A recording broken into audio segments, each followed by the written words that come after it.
South ఇండియాలోని అతి తక్కువ ధరలకి రత్నాలనందించే ఏకైక సంస్థ 6JVR. హరిహర వీరమల్లు మానియా ఇప్పుడు తెలుగు తెరని వెండి తెరని షేక్ చేస్తుంది. సినిమా రిలీజ్ చాలా రోజుల తర్వాత పవన్ కళ్యాణ్ని బిగ్ స్క్రీన్ పైన చూడడం, డిప్యూటీ సీఎం హోదాలో ఆయన యాక్ట్ చేసిన తర్వాత రిలీజ్ అయిన మొదటి సినిమా, అలానే వరల్డ్ వైడ్ రిలీజ్ అయినటువంటి సినిమా, పాన్ ఇండియా మూవీగా వివిధ భాషల్లో వచ్చినటువంటి cinema. So first day talk ఎలా ఉంది, అసలు థియేటర్ ఫీవర్ ఎలా ఉంది, పవన్ కళ్యాణ్ పర్ఫార్మెన్స్ కానీ సినిమా మేకింగ్లో ఉన్నటువంటి వాల్యూస్ కానీ ఏ విధంగా ఉన్నాయి, వీటన్నిటిని అనలైజ్ చేసేటువంటి ప్రయత్నం చేద్దాం. మనతో పాటు సీనియర్ జర్నలిస్ట్, ఫిలిం క్రిటిక్ ప్రభు గారు ఉన్నారు. ప్రభు గారు నమస్తే. నమస్తే. హరిహర వీరమల్లు వీరా వీరా వీరా అని నినాదాలు చేశారు. సో థియేటర్లో తీరా ఏం జరిగింది అనేటువంటి చర్చ నడుస్తుంది. ఏంటి first day premiere show complete అయిపోయింది, ఫస్ట్ డే షోస్ కంప్లీట్ అయిపోయినాయి, ప్రజెంట్ టాక్ ఏంటి? ప్రజెంట్ టాక్ బాగుంది. ఫస్ట్ హాఫ్ ఎక్స్ట్రాడినరీ అనేటువంటి టాక్ వచ్చింది. సెకండ్ హాఫ్ లో కొన్ని ఫ్లాస్ ఉన్నాయి అనేటువంటి టాక్ వచ్చింది. That is true also. First half మాత్రం చాలా ఎక్స్ట్రాడినరీగా, అంటే క్రిష్ తను మొదట్లో చెప్పినటువంటి బేస్ ఏదైతే ఉందో, ఒక రాబిన్ హుడ్ క్యారెక్టర్, ఒక ఫిక్షనల్ క్యారెక్టర్, అది it's not the character that is there in the original history. Original హిస్టరీని ఒక ఫిక్షనల్ క్యారెక్టర్తో జత చేసి దాంతో ముడిపెట్టేసేసి ఒక కథను రూపొందించుకోవటం అనేటువంటిది ఒక ప్రయోగం, ఒక చక్కని కొత్త ప్రయోగం. ఎందుకంటే హిస్టరీకి ఫిక్షన్కి ముడిపెట్టడం అనేటువంటిది త్రిబులార్లో జరిగింది కూడా అదే. త్రిబులార్లో కూడాను రెండు ఒరిజినల్ క్యారెక్టర్స్కి ఫిక్షనలైజేషన్ చేశారు. అట్లాగే ఇందులో ఒక ఫిక్షనల్ క్యారెక్టర్కి ఒక ఒరిజినల్ హిస్టరీకి మధ్యలో ఒక దీన్ని లైన్ తీసుకొని ఒక రాబిన్ హుడ్ లాంటి క్యారెక్టర్ని క్రియేట్ చేసేసి దాంతో కథ నడిపించిన విధానం బాగుంది. ఫస్ట్ హాఫ్లో సీన్స్ అన్నీ కూడా చాలా ఎక్స్ట్రాడినరీగా అద్భుతంగా వచ్చినాయి. సాధారణంగా ఇద్దరు డైరెక్టర్స్ హ్యాండిల్ చేస్తే కొంచెం ఇబ్బంది ఉంటుంది అంటారు కదా, ఈ సినిమాలో ఎలా ఉంది ఓవరాల్ గా? ఫస్ట్ బిగినింగ్ నుంచి ఎండ్ వరకు లెంత్ చూస్తున్నా అంటే ఎవరు ఎంత ఏ మేరకు డైరెక్ట్ చేశారు, ఎవరు ఎన్ని సీన్లు చేశారు, ఎవరు ఎంత స్క్రీన్ షేర్ చేసుకున్నారు, ఇద్దరు డైరెక్టర్లు క్రిష్ అండ్ జ్యోతి కృష్ణ ఎంతవరకు షేర్ చేసుకునేటువంటిది మనకు తెలియదు. కానీ టేక్ ఆఫ్ మొత్తం ఫస్ట్ హాఫ్ లో జరిగినటువంటి సీన్స్ అన్నీ కూడా ఎర్లీగా తీసినటువంటి, బిగినింగ్ డేస్లో తీసినటువంటివి కాబట్టి ఆ పార్ట్ అంతా ఎక్కువగా కృషి చేశాడు అనేటువంటిది వచ్చింది. తర్వాత ముగింపు పార్ట్కి వచ్చేటప్పటికి ఇది ముగింపు అనేటువంటిది ఇక ఢిల్లీకి ప్రయాణం అవటం, కథగా చెప్పుకున్నట్లయితే ఢిల్లీలో ఎంట్రీ సీన్, కోహినూరు వజ్రం అనేటువంటి దాన్ని ఢిల్లీలో ఔరంగజేబు అధీనంలో ఉన్నప్పుడు దాన్ని తీసుకొస్తే తీసుకురావాలనేటువంటి ఒక అసైన్మెంట్ తనకు అప్పగిస్తాడు గోల్కొండ నవాబు.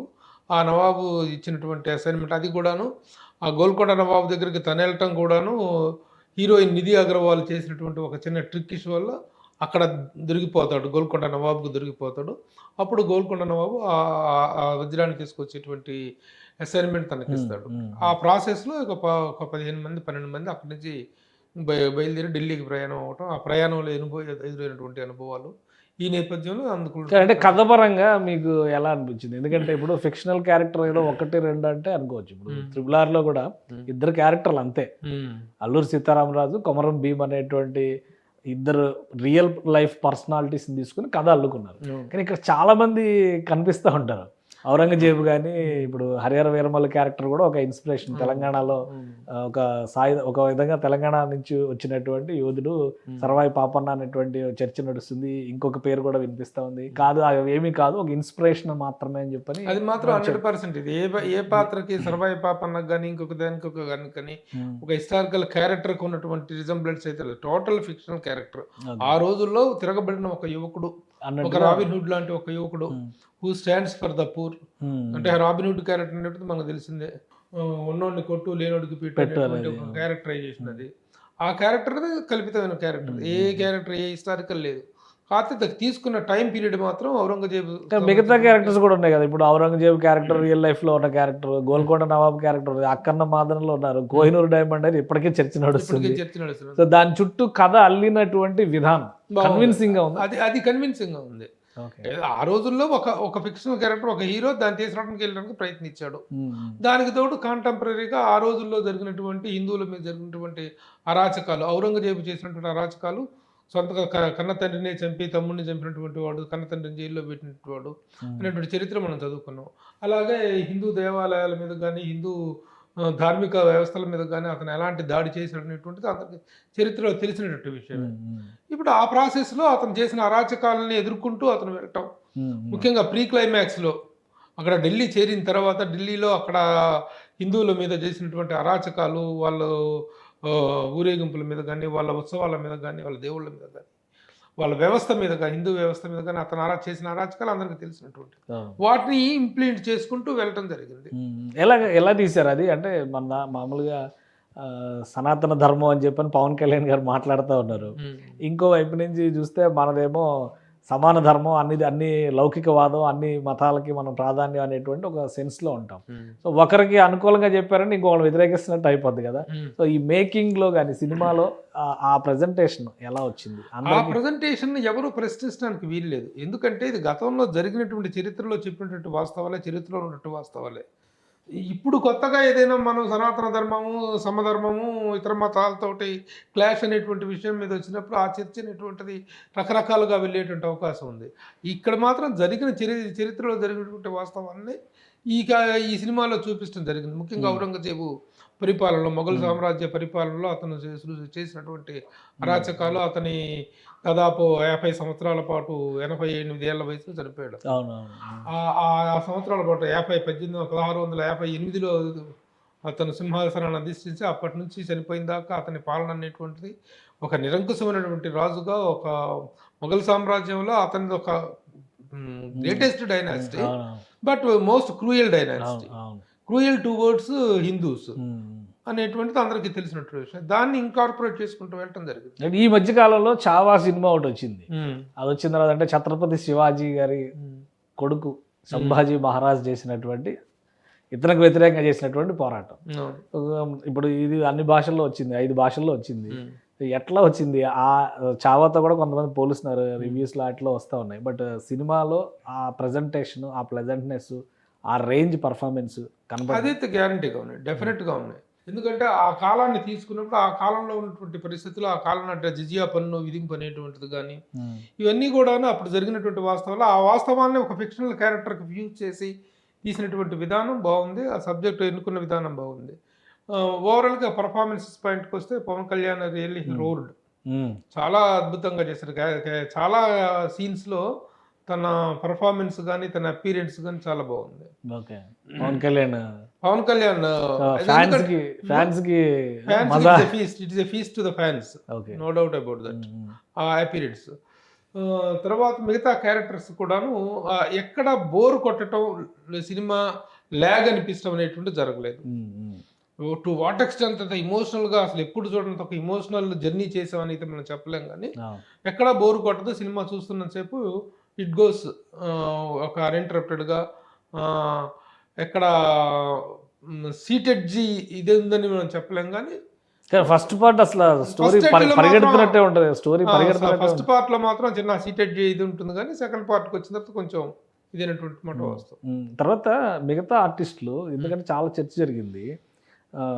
బాబీ డియోల్ ఫస్ట్ అసలు ఇందులోనే ఆయన విలన్ గా ఎస్టాబ్లిష్ అవుతారు అనుకున్నారు. రిలీజ్ మాత్రం లేట్ అయింది. ఇప్పటికే ఆయన ఇమేజ్ పెరిగిపోయింది. అంటే తర్వాత ఎట్లా పర్ఫార్మెన్స్ విషయంలో ప్రతి నాయకుడి పాత్ర స్థాయి కానీ స్థానం కానీ ఎలా ఉంది? బాబీ డియోల్ ముఖ్యంగా ఆ క్యారెక్టర్కి 100% ఔరంగజేబు క్యారెక్టర్కి 100% యాప్ట్గా ఉన్నాడు. రియల్లీ తను ఇప్పుడు యానిమల్ సక్సెస్ చూసి దాన్ని బుక్ చేసుకున్నారు అనుకుంటే అది పొరపాటు కదా.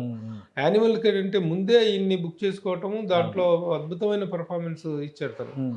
ఆ ఔరంగజేబు క్యారెక్టర్లో ఉన్నటువంటి రాజసము ఉంది, అందులో ఉన్న క్రూయారిటీ ఉంది, దాన్ని ప్రజెంట్ చేసిన సీన్స్ని ప్రజెంట్ చేసినటువంటిది ఉంది. అయితే ఎక్కువ పార్ట్ లేదు, ఎక్కువ మిగతా పార్ట్ సెకండ్ పార్ట్ 2లో వచ్చే అవకాశం ఉంది. అందుకంటే ఈ సినిమా డైరెక్ట్ ఇద్దరి మధ్య అప్పుడు వార్ జరుగుతుంది, ఇద్దరి కాన్ఫ్రంటేషన్ జరిగింది. ఆ కాన్ఫ్రంటేషన్ అనేటువంటిది ఒక అబ్రప్ట్ గా ఎండ్ అయింది. ఒక దీంట్లో కనుక బాహుబలిలో కనుక కట్టప్ప ఎందుకు చంపాడు అన్నట్టుగా అన్న సన్నివేశంలో ఆపి తర్వాత సెకండ్ పార్ట్కి ఎలాంటి లీడ్ అయితే ఇచ్చారో, ఎలాంటి క్యూరియాసిటీస్ని అయితే ఇచ్చారో, దీంట్లో కూడా వాళ్ళిద్దరూ ఢిల్లీలో కలుసుకున్నారు. ఒక ఆంధీ తుఫాన్ దాన్ని కొంత వాడారు, మోడీ గారు స్టేట్మెంట్ దాన్ని వాడారు. అయితే నాకు అక్కడ చిన్నగా అసంతృప్తిగా అనిపించింది మాత్రం ఏంటంటే, ఒక తుఫాను సిచ్యువేషన్లో భయంకరమైనటువంటి ఒక సుడిగుండాలు సుడిగుండాలు ఏర్పడుతున్న టైంలో, వాయుగుండం ఏర్పడుతున్న టైంలో ఇద్దరిని చూపించడం జరిగింది. ఇద్దరు దగ్గరకు వచ్చారు. దగ్గరకు వచ్చిన తర్వాత దాన్ని అక్కడ ఫ్రీజ్ చేసేసి పార్ట్ 2 అన్నారు. అక్కడ ఇద్దరు దిగిన తర్వాత ఒక చిన్న ఛాలెంజ్ విసురుకున్న తరువాత ఎస్ నెక్స్ట్ ఎపిసోడ్ చూసుకుందాం అంటే చూసుకుందాం అనేటువంటి ఒక ఛాలెంజింగ్ దీంట్లో వదిలేసినట్లయితే అది it would have been a better ending అయి ఉండేది ఈ పార్ట్ 1కి. అది చిన్న సంతృప్తిగా అనిపించింది. మిగతా క్యారెక్టర్స్ ఏంటి? ఎందుకంటే హీరోయిన్ నిధి అగర్వాల్, సత్యరాజు, తనకేళ్ల భరణి, ముఖ్యమైన పాత్రధారులు చాలా మంది ఉన్నారు. బాగా చేశారు అందరూ కూడా. ఇప్పుడు ఈ గురువుగా సత్యరాజు క్యారెక్టరు, అవన్నీ త్రూ అవుట్ జర్నీ చేసేటువంటి క్యారెక్టర్ రఘుబాబు, సునీల్, నాజరు, వీళ్ళు త్రూ అవుట్ తనతో అతిగా అనిపించేవి కావు అన్ని క్యారెక్టర్స్ కూడాను సరదాగా ఎంటర్టైన్మెంట్ పార్ట్ ఉంది. వీళ్ళతో చిన్న చిన్న ఎంటర్టైన్మెంట్ గిరిబాబు ఈ రఘుబాబు క్యారెక్టర్తో వాళ్ళతో చేయించినటువంటి ఇది చిన్న ఎక్కడా కూడాను బోరింగ్ అనిపించడం కానీ లేకపోతే ఇలాంటి అన్నెసెసరీగా వచ్చిన అన్నెసరీ క్యారెక్టర్స్ కానీ అన్నెసరీ సీన్స్ అనేటువంటి ఎక్కడ కనిపిస్తుంది. ఆ త్రూ అవుట్ అలాంటి సీన్స్ ఎక్కడా లేవు, అది మాత్రం గ్యారెంటీ. త్రూ అవుట్ ఇది ఇంట్రెస్టింగ్ నరేషన్. సో ఈ సినిమాకి 3 హీరోలు. క్రిష్ గారు చెప్పిన దాని ప్రకారం 2 హీరోలు అయితే కనిపిస్తున్నారు ఎదురుగా. పవన్ కళ్యాణ్ గారి పర్ఫార్మెన్స్ చూసాము. ఏం రత్నం సినిమా థియేటర్కి తీసుకొచ్చారంటే ఆయన సక్సెస్ అక్కడ వరకు కంప్లీట్ అయినట్టు. సో 3వ హీరో గురించి పదే చెప్పింది కీరవాణి గారు. సో ఏంటి మ్యూజిక్ సాంగ్? కీరవాణి మ్యూజిక్ సినిమాని చాలా హైలైట్ చేసింది, చాలా ఎలివేట్ చేసింది. ద మ్యూజిక్ ఆఫ్ కీరవాణి ఈ సినిమాకి ఇచ్చినటువంటి హైప్, ఈ సినిమాకి తెచ్చినటువంటి ఒక నెక్స్ట్ రేంజ్కి తీసుకెళ్ళటం, నెక్స్ట్ లెవెల్కి తీసుకెళ్ళటం అనేటువంటిది that was possible only because of Keeravani's music. Okay. అలాగే సాంగ్స్ కూడా 3-4 సాంగ్స్ కూడా చాలా బాగున్నాయి. అన్ని పాటలు రిలీజ్ అయినాయి కదా, అన్ని ముందే మంచి సాంగ్స్ అన్ని బాగున్నాయి. థియేటర్లో కూడా మాట వినాలి సాంగ్ కానీ, మాట వినాలి సాంగ్కి సిచ్యువేషనల్ ఇది కూడా చాలా బాగా ఉంది, కుదిరింది. వాళ్ళు రాత్రి ప్రయాణం చేస్తున్న టైంలో ఆ టైంలో చెప్పిన మాట వినకుండా వచ్చినటువంటి ఒక ప్రతినిధి, రాజప్రతినిధి, వాడు ఇతని మీద అడ్డం తిరుగుతుంటే ఒక ప్రమాదంలో ఇరుక్కుపోతుంటే వద్దు పెద్ద ప్రమాదం ఉంది లోపల, ఆగండి అంటే వినకుండా వెళ్ళాడు అతను. వెళ్ళిన తర్వాత ప్రమాదంలో చిక్కుకుంటే అతను తీసుకొచ్చి మళ్ళీ కూర్చోబెట్టిన తర్వాత చెప్తే విన్నావా నువ్వు, మాట వినాలి, చెబితే మాట వినాలని ఆ సిచ్యువేషన్ చక్కగా క్రియేట్ అయింది. సో ఓవరాల్గా సినిమా మేకింగ్ కానీ, సినిమాకి వస్తున్నటువంటి రివ్యూస్ అని అద్దులే కానీ రియాక్షన్స్ ఎలా ఉన్నాయి? ఎందుకంటే అత్యంత ప్రతికూల పరిస్థితుల్లో రిలీజ్ అయిన సినిమా ఇది. ఎందుకంటే ఇది కూడా మనం డిస్కస్ చేయాలి. మామూలుగా ఒక సినిమాగా రివ్యూ చేయడం, సినిమాగా దాన్ని ఎక్స్ప్లెయిన్ చేయడం వేరే యాంగిల్. ఇక్కడ ఏంటంటే 5 ఏళ్ళు కష్టపడి తీసుకురావడం ఒక ఆస్పెక్ట్ అయితే, విపరీతమైనటువంటి ప్రతికూల ప్రచారం. అసలు సినిమా రాకముందరే పోయిందని చెప్పని కొనేవాళ్ళు లేరు, చూసేవాళ్ళు లేరు, అంతా అయిపోయింది. సో ఈ దరిద్రాన్ని అంతా పక్కన పెట్టేసి చూస్తే ఒక నార్మల్ ఆడియన్స్గా సినిమాని చూస్తే ఎలా ఫీల్ అవుతారు? అనుకున్నటువంటి ఆడియన్స్కి సాటిస్ఫాక్షన్ వస్తుందా లేదా? ఏదైనా ఒక సినిమాకి 2 ఉంటాయి. ప్రతికూల పరిస్థితులు అనేటువంటి ప్రతి సినిమాకి, చాలా సినిమాలకు ప్రతికూల పరిస్థితులు ఏర్పడుతుంటాయి. ప్రతికూల పరిస్థితుల ప్రభావం కొంతమేరకు ఉంటుంది. కానీ ప్రతికూల ప్రచారం అనేటువంటిది ఒకటి ఉంటుంది. అది అనేటువంటిది ఈ మధ్య కాలంలో కొత్తగా సినిమాల మీద స్టార్ట్ అయింది. ముఖ్యంగా పొలిటికల్ ఎఫిలియేషన్ ఉన్నటువంటి పవన్ కళ్యాణ్ సినిమా మీద ఒక ప్రతికూల ప్రచారం అనేటువంటిది రావటంలో ఆశ్చర్యం లేదు. అది చేయటం వాళ్ళ డ్యూటీ లాగా వాళ్ళు ఫీల్ అవుతారు. అది డెఫినెట్ గా అసలు నేరుగా థియేటర్లకు వెళ్ళొద్దు, మీరు 10 రోజులు అయితే ఓటీటీలో వస్తుంది చూసుకోండి అని చెప్తున్నారు కదా. అంతకంటే దరిద్రం ఏముంటుంది? దరిద్రం. కాబట్టి ఆ విధంగా చేస్తారు, ఆ ప్రచారం జరుగుతుంది. అలాగే ప్రతికూల పరిస్థితులు ఈ సినిమాకి ఎదురైనంతగా అది ఏ సినిమాకి కాలేదు. క్రియేటివ్గా it would be more better. బాగుంది, ఎక్కడ బోరింగ్ సన్నివేశాలు, బోరింగ్ సీన్స్ లేవు. బోరింగ్ లేకపోవటం అనేటువంటిది క్రియేటివిటీకి సంబంధించినటువంటి కథ మీద కూడా నెక్స్ట్ ఎలా ట్రావెల్ అవుతుంది అనే ఆసక్తి అయితే క్రియేట్ చేయగలిగారు. ఆ పాయింట్ దగ్గర వదిలేస్తారు. బట్ అయితే నిజంగా ఇప్పుడు సర్ప్రైజింగ్ గా షాకింగ్ అనిపిస్తుంది. ఇంత జర్నీ జరిగేసి కోహినూరు వజ్రం అనేటువంటిది ఔరంగజేబు దగ్గర నుంచి ఇతను ఎలా తీసుకొస్తారు అనేటువంటి దానికి ఎక్కడ కథ ఉంది.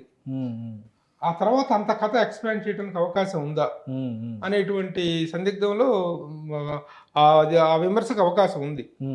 బట్ పార్ట్ 2 లాస్ట్ లో ఇచ్చారు. మరి ఇంకోటి 2 విషయాలు ఇందులో కూడా, క్రిష్ కి కూడా మంచి ప్రయారిటీ ఇచ్చినట్టున్నారు. సినిమా ఓపెనింగ్ లో ఆయన కృతజ్ఞతలు వేశారు. అవును, టైటిల్ కార్డ్స్ లో డైరెక్టర్ గా ఫస్ట్ ఆయన పేరు, సెకండ్ డైరెక్టర్ గా మళ్ళీ ఈయన పేరు వేశారు. సో ఆ ఇది చూపించారు. లాస్ట్ ఎండ్కి వచ్చిన తర్వాత పార్ట్ 2 మెన్షన్ చేశారు. డైరెక్షన్ మళ్ళీ జ్యోతికృష్ణ చేస్తారనే హింట్ కూడా ఇచ్చారు అందరూ. అవునవును. సో పార్ట్ 2 ఏంటి మరి, దాని ప్లానింగ్ ఎలా ఉండొచ్చు, ఎంతవరకు ముందుకు మూవ్ ఆన్ అవుతారు? పవన్ కళ్యాణ్ గారిని అడిగితే కూడా ఈ రిలీజ్ ఫంక్షన్స్ లో వాటిల్లో చూస్తారు మీరేనే అందరికి వదిలేశారు, ప్రేక్షకులకి వదిలేశారు. ఇవాళ పార్ట్ 1 రిలీజ్ అయింది, ఆల్ ఓవర్ ఇది ఉంది. ఇవాళ సాయంత్రం కూడా ఒక ప్రత్యేకంగా ఒక ప్రెస్ మీట్ ఉండబోతోంది పవన్ కళ్యాణ్ గారితో. దాంట్లో పార్ట్ 2కు సంబంధించిన వివరాలు విశేషాలను చెప్తారేమో, వెయిట్ చేయాలి. ఇప్పుడు ఇదే దీనికి చేసినట్టుగా కనుక ఆ టైం కేటాయించలేకపోతే మాత్రం పార్ట్ 2 అనేటువంటిది కూడాను ఇలాగే సఫర్ అయ్యే అవకాశం ఉంది. ఈ సినిమా చాలా సఫర్ అయింది. ఈ సినిమాలో యాక్చువల్గా మొత్తం ప్రొటాగనిస్టు, యాంటాగనిస్టు అనేటువంటిది చూసుకుంటే, ప్రొటాగనిస్ట్గా ఉన్నటువంటి వ్యక్తి, ఏకైక వ్యక్తి పవన్ కళ్యాణ్, అతని మిత్ర బృందం. మిగతా అంతా యాంటాగనిస్ట్. అంటే ఇటు గోల్కొండ నవాబు కానీ, అక్కడ వేరే అంతకుముందు చిన్న సామంతరాజు కానీ, అంత తర్వాత ఔరంగజేబు కానీ, ఇదంతా శత్రువర్గంలోకి వస్తుంది. ఇప్పుడు ఈ తర్వాత ఇంత కథను ఎక్స్పాండ్ చేసి మళ్ళీ ఆ కోహినూరు వజ్రాన్ని ఎలా తీసుకురాగలుగుతారంటే, కథని ఎలా విస్తరిస్తారు, ఎలాంటి సన్నివేశాలు చేసుకుంటారు అనేటువంటిది we have to wait and see. ఓవరాల్గా ఈజ్ గుడ్. ముఖ్యంగా మర్చిపోకూడదు బుర్రా సాయి మాధవ్ డైలాగ్స్. బుర్రా సాయి మాధవ్ డైలాగ్స్ కొన్ని సందర్భాల్లో చాలా అద్భుతమైనటువంటి డైలాగ్స్ తను రాశాడు. ఎందుకంటే పవన్ కళ్యాణ్ అంటే ఒక మ్యాట్నీ ఐడాల్ ద్వారా అలాంటి డైలాగ్ వెళ్ళటం అనేటువంటిది, ఇది సనాతన ధర్మానికి సంబంధించి కానీ, ఆ అడవిలో నిద్రిస్తున్నప్పుడు ఆ జంతువుల మీదకి వస్తే వాటితోటి సంభాషిస్తే ఆ సీన్ కంక్లూడింగ్ లో రాసిన డైలాగ్స్ కానీ, సృష్టిలో మనిషి తప్ప ఏ జీవి కూడా అకారణంగా ఎదుటి జీవిని వధించదు అనేది ఒకటి చాలా క్లియర్ గా, చాలా చక్కగా చెప్పారు. ఆ సనాతన ధర్మానికి సంబంధించిన సందర్భాల్లో కూడాను డైలాగ్స్ చాలా గొప్పగా ఉన్నాయి. So special credit also Keeravani సంగీతానికి, పాటలకి, అలాగే బుర్రా సాయి మాధవ్ డైలాగ్స్కి కూడా they need a special mention. అలాగే తోటతరణి గారి ఆర్ట్ వర్క్ ముఖ్యంగా ఫస్ట్ సీన్స్లో ఆ సెట్స్ అవన్నీ అప్పటి ఆనాటి 16వ శతాబ్దం నాటి లొకేషన్స్, ఆ నేపథ్యాన్ని రెప్లికా చేయటం అనేటువంటిది చాలా గొప్ప విషయం. సో అసలు ఈ సినిమా ఇప్పుడు నార్త్ బెల్ట్ లో మిగతా రాష్ట్రాల్లో ఎలా ఉంది పర్ఫార్మెన్స్? ఓవర్సీస్ కూడా ఫీడ్బ్యాక్ వస్తుంది, మంచి టాక్ అయితే వచ్చింది ఓవర్సీస్ కూడా. నార్త్ బెల్ట్ లో ఉన్నటువంటి సానుకూలమైనటువంటి అంశం ఏమిటంటే, ఇప్పుడు అక్కడ ఏ సినిమా అయినా సరే ఒక ఆ సనాతన ధర్మం కానీ, భారతీయత మీద కానీ, హైందవ ధర్మం మీద కానీ, హిందువుల మీద కానీ జరిగిన అట్రాసిటీస్ మీద సినిమా అంటూ ఒకటి ఏదైనా వస్తే దాన్ని ఓన్ చేసుకునేటువంటి పరిస్థితి మనం చూస్తూనే ఉన్నాం. అక్కడ కాశ్మీరీ ఫైల్స్ దగ్గర నుంచి కానీ, ఇప్పుడు చావా కానీ, ఆ రజాకార్ చిత్రం కానీ, వీటన్నిటికీ ఒక ఇది దొరుకుతుంది. ఆ రజాకార చిత్రం అనేటువంటిది నార్త్లో కూడా బాగానే ఇచ్చేసింది, ఇక్కడ ఓకే ఇదిగా ఆడినప్పటికీ. కాబట్టి ఈ నేపథ్యంతో వస్తున్న చిత్రాలకు అక్కడ ఆదరణ పెరుగుతుంది. కాబట్టి అక్కడ కూడాను ఒక పాజిటివ్ బజ్ అనేటువంటిది ఉంది. ఏ స్థాయి హిట్ సినిమా బాగుంది అనేటువంటి టాక్ ఉంది. హిట్ అని నేను ఇప్పుడు చెప్పలేను. ఏ స్థాయి హిట్ కమర్షియల్ గా లెక్కలు చూసిన తర్వాత చెప్పగలను. హిట్ అనేది ఇప్పుడు చెప్పలేము. ఏ స్థాయి హిట్ అవుతుంది, ఎలాంటి రిజల్ట్ ఇస్తుంది, ఇన్ని సంవత్సరాల వాళ్ళ కష్టానికి ఎలాంటి ఫలితం దక్కబోతుంది అనేటువంటి చెప్పడానికి మాత్రం ఇట్ ఈస్ టూ. ఎందుకంటే చాలా ఖర్చు పెట్టారు కదా, చాలా ఖర్చు పెట్టారు. కాబట్టి అది పవన్ కళ్యాణ్ చెప్పారు, నాకు అంత రేంజ్ లేదు కమర్షియల్ గా లేదని తనే మాట్లాడటం జరిగింది. కమర్షియల్ గా అంత రేంజ్ ఆఫ్ ఈ మార్కెట్ లో నేను లేను, బికాస్ ఆఫ్ హిజ్ ఓన్. ఆయన మామూలుగా రెగ్యులర్ ఫిలిం కంటిన్యూ అయినట్లయితే ఆ రేంజ్ అనేటువంటిది ఈ రోజున పాన్ ఇండియా రేంజ్ 100 కోట్లు, 1000 కోట్ల క్లబ్లు అనేటువంటిలో తను ఏమాత్రం వెనుకబడి ఉండేవాడు. కానీ తన డైవర్ట్ అవ్వటం, పాలిటిక్స్లోకి వెళ్ళటం వల్ల is not here in this race. ఈ రేస్లో తను లేడు. తను ఉంటే అది వేరే విషయం. లేడు కాబట్టి దీనికి దాదాపు కమర్షియల్ రేంజ్ని, కమర్షియల్ సక్సెస్ని ఇప్పుడే డిఫైన్ చేయటం అనేటువంటిది కరెక్ట్ కాదు. It is too early. And ఓవరాల్గా cinema is good. Right. Thank you Prabhu garu విశ్లేషణ అందించినందుకు. ఇది హరిహర వీరమల్లు సినిమా ఎన్నో అవాంతరాలని దాటుకుని ఫైనల్గా థియేటర్స్గా చేరుకుంది. గుడ్ పాజిటివ్ టాక్ వచ్చింది. సినిమాలో టెక్నికల్గా వస్తున్నటువంటి చిన్న చిన్న ఇబ్బందులు తప్పితే కథ పరంగా కానీ, సినిమా మేకింగ్ పరంగా కానీ, ఆర్టిస్టుల సెలక్షను, పర్ఫార్మెన్స్ పరంగా, మ్యూజిక్, కథాంశం, అలానే డైలాగ్స్ పరంగా సూపర్ హిట్ టాక్ తెచ్చుకోవడానికి అవకాశాలు పుష్కలంగా ఉన్నాయి. కమర్షియల్గా ఈ సినిమా మీద చేసినటువంటి ఇన్వెస్ట్మెంట్స్ వెనక్కి రావాలంటే కనుక హై ఎండ్ పర్ఫార్మెన్స్ ఉండాల్సిన అవసరం ఉందని ప్రభు గారు విశ్లేషిస్తున్నారు. ఇక నార్త్ బెల్ట్లో కూడా ఈ టైప్ ఆఫ్ జానర్కి మంచి పాజిటివ్ టాక్ వస్తుంది కాబట్టి ఖచ్చితంగా పవన్ కళ్యాణ్ సినిమా అనుకున్న రేంజ్ సాధిస్తుందని ఆయన ఆశాభావం వ్యక్తం చేస్తున్నారు. ఇది special discussion. Keep watching. Suman టీవీలో మీ పర్సనల్ అండ్ బిజినెస్ ప్రమోషన్స్ కోసం కింది నెంబర్కి కాంటాక్ట్ చేయండి.